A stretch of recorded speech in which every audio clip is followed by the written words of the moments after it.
Hello friends, welcome to my channel Sahu science classes.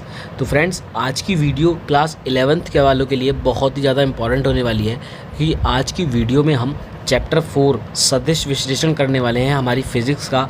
और उससे पहले कलन विधि, ग्राफीय विधि और जो भी त्वरण वगैरह ये सारी डेफिनेशंस हैं ये हम वीडियो में कवर कर चुके हैं। तो अगर आपने वीडियो नहीं देखी है तो वीडियो को जरूर देखिएगा। प्लेलिस्ट बनी हुई है क्लास 11th की, आप देख सकते हैं।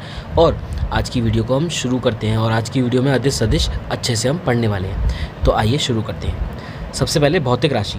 तो भौतिक विज्ञान में प्रयोग में लाए जाने वाली राशियों को हम क्या कहते हैं? भौतिक राशि कहते हैं, जिन्हें एक संख्या द्वारा व्यक्त किया जा सकता है। सबसे पहले द्रव्यमान। तो द्रव्यमान जो है वो हमारी प्रयोग में लाई जाने वाली राशि है। लाइक इसका अपना एक मास होगा, है ना। ये पेन है, इसका अपना एक मास होगा, ठीक है। और ये कॉपी है, इसका अपना क्या होगा? एक मास होगा। तो उसे संख्या द्वारा व्यक्त तो करेंगे हम कि 2 किलो है, आधा किलो है ना, 300 ग्राम है, कितना है, तो वो संख्या द्वारा व्यक्त करेंगे। सेम वेग होता है, दूरी होती है, दूरी हम 30 किलोमीटर चले हैं, है ना, तो वो 30 संख्या द्वारा व्यक्त कर रहे हैं। चाल होती है ना, 2 मीटर पर सेकंड चले हैं, ठीक है, तो ये भी संख्या द्वारा व्यक्त कर रहे हैं। संवेग होता है। तो जो भी संख्याएँ हैं हमारी जिनको हम संख्या द्वारा व्यक्त कर सकते हैं, है ना, जिन राशियों को, वो क्या कहलाती हैं? भौतिक राशि कहलाती है। अब भौतिक राशि हमारी बेसिकली 2 प्रकार की होती हैं जो कि बहुत ज़्यादा इंपॉर्टेंट है। एक होती है सदिश राशि और एक होती है अदिश राशि। तो सबसे पहले हम क्या समझेंगे? अदिश राशि को। तो देखो, सबसे पहले अदिश राशियाँ। अदिश राशियाँ क्या होती हैं बेटा? अदिश राशियाँ यानी कि इंग्लिश में बोलते हैं स्केलर क्वांटिटीज़। अदिश का अर्थ है दिशाहीन, अदिश। देखो अ लग जाता है ना, तो वो नेगेटिव सेंस में आता है। कैसा आता है? नेगेटिव सेंस में। तो अदिश यानी कि दिशा ना होना, तो दिशाहीन या दिशा रहित।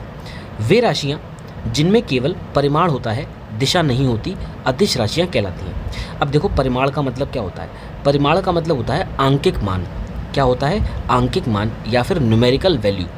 जैसे कि मैं आपसे कहूँ कि इसका वेट जो है, इसका जो मास है, मास बोल देता हूँ, इसका मास 50 ग्राम है ना। मान लिया, लेट सपोज कि इसका मास 50 ग्राम है। तो क्या 50 ग्राम है तो इसकी कोई दिशा है कि इसका मास इधर है, इसका मास इधर है, इसका मास इधर नीचे की ओर है, इसका मास ऊपर की ओर है? नहीं, मास की कोई, द्रव्यमान की कोई दिशा नहीं है। इसकी लंबाई है ना। मैंने लंबाई स्केल से नापी और इसकी जो लंबाई है वो 12 सेंटीमीटर आई। अब जो 12 सेंटीमीटर आई है, क्या उसकी दिशा इधर है? क्या उसकी दिशा इधर है ना। तो उसकी कोई परफेक्ट दिशा नहीं है ना लंबाई की। तो द्रव्यमान, लंबाई, इनके पास क्या है? इनके पास अपना एक आंकिक मान है। और आंकिक मान का मतलब क्या होता है? परिमाण, यानी कि जो न्यूमेरिकल वैल्यू है, ये 12 सेंटीमीटर है तो इसका ये परिमाण है 12, ठीक है। तो द्रव्यमान, लंबाई, आयतन, समय हो गया, ताप हो गया, कार्य हो गया, ऊष्मा हो गया, ये सब कैसी हैं? अदिश राशि हैं। कैसी राशि हैं? अदिश राशि हैं, जिसके पास दिशा नहीं होती, यानी कि जिसके पास परिमाण होता है परंतु दिशा नहीं होती है। उसके बाद है बेटा सदिश राशियाँ। तो सदिश राशियाँ क्या होती हैं? सदिश का अर्थ है दिशा सहित।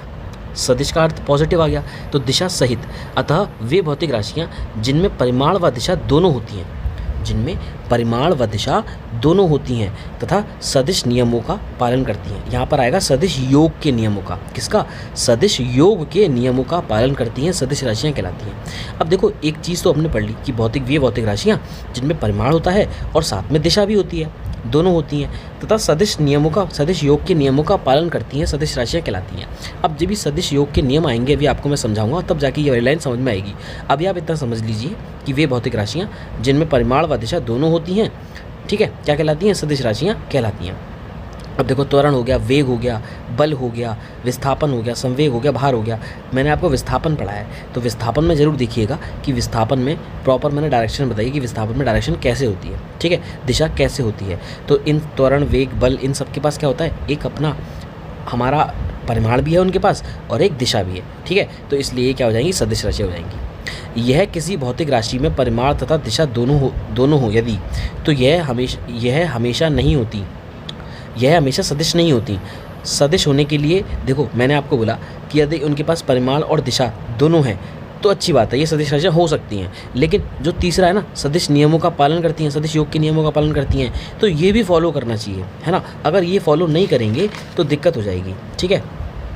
इसका सदिश बीजगणितीय नियम का पालन करना अनिवार्य है ना। एग्जाम्पल, भौतिक राशि में वैद्युत धारा में परिमाण तथा दिशा नहीं दोनों होते हैं। आपने देखा होगा वैद्युत धारा जिसे हम आई से डिनोट करते हैं, उसके पास क्या क्या होता है? उसके पास परिमाण भी होता है और दिशा भी होती है। दिशा तो उसकी प्लस से माइनस की ओर होती है, परंतु फिर भी यह अदिश राशि है। क्यों?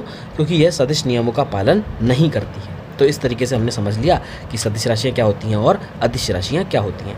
अभी मैं आपको समझा देता हूँ सदिश का निरूपण कैसे करना है। तो सदिश को तीर एरो है ना, तीर एरो द्वारा निरूपित किया जाता है। तीर की लंबाई राशि के परिमाण को तथा तीर की नोक राशि की दिशा को व्यक्त करती है। तीर की जो लंबाई होती है वो तो उसके परिमाण को डिनोट करेगी, है ना, कितने सेंटीमीटर का है, कितना है, या 5 है, 4 है। और इसकी जो नोक होती है एरो, ये किसको डिनोट करता है, इसकी दिशा को डिनोट करता है, जिसे हम हेड बोलते हैं और इसे टेल बोलते हैं। सदिश का संकेत किस तरीके से संकेत डिनोट करते हैं, तो सदिश को अंग्रेजी वर्णमाला के मोटे अक्षरों के ऊपर तीर लगाकर व्यक्त करते हैं। मोटे अक्षर मतलब हमने ए ले लिया, बी ले लिया, सी ले लिया, डी ले लिया, है ना, तो ये मोटे अक्षर ले लिया हमने और इनके ऊपर हमने तीर लगाकर, है ना, एरो लगाकर हम डिनोट करते हैं सदिश को। ठीक है, ये संकेतन व्यक्त करते हैं कि इनमें राशियों में परिमाण व दिशा दोनों हैं। तो इससे पता चलता है कि इसके पास परिमाण भी है और इसके पास दिशा भी है। आई मेरी बात समझ में? तो इस तरीके से हम दिशा भी निकाल सकते हैं, मतलब बता सकते हैं, इसका डिनोट कर सकते हैं। ठीक है, लास्ट टॉपिक है हमारा सदिश का परिमाण यानी कि मापांक। किसी सदिश के परिमाण की माप को प्रकट करने वाली धन संख्या को उस सदिश का मापांक कहते हैं। मापांक होगा, ठीक है। तो किसी सदिश के परिमाण की माप को प्रकट करने वाली धन संख्या को उस सदिश का मापांक कहते हैं। इसका मतलब ये हुआ कि सदिश ए वेक्टर है, ए वेक्टर के मापांक को हम ए वेक्टर का मोड द्वारा व्यक्त किया जाता है। किसके द्वारा? ए वेक्टर के मोड द्वारा व्यक्त किया जाता है। इसका मतलब क्या है कि ए वेक्टर का मापांक ए वेक्टर का मोड होता है, जिसकी वैल्यू ए निकल के आएगी। इसका मतलब क्या? परिमाण निकल के आ जाएगा, दिशा नहीं होगी। तो मापांक को सदिश का निरपेक्ष मान भी कहते हैं। तो इस तरीके से आपने बेसिक चीज़ समझी। आगे चल के हम सदिश के प्रकार पढ़ेंगे जो कि बहुत ज़्यादा इंपॉर्टेंट है, और धीरे धीरे करके हम अदिश गुणन और सदिश गुणन और आपका समांतर चतुर्भुज विधि और त्रिभुज विधि सब पढ़ेंगे। ठीक है, तो चैनल पर बने रहिएगा। मिलते हैं बहुत जल्द नेक्स्ट वीडियो में। Good bye guys.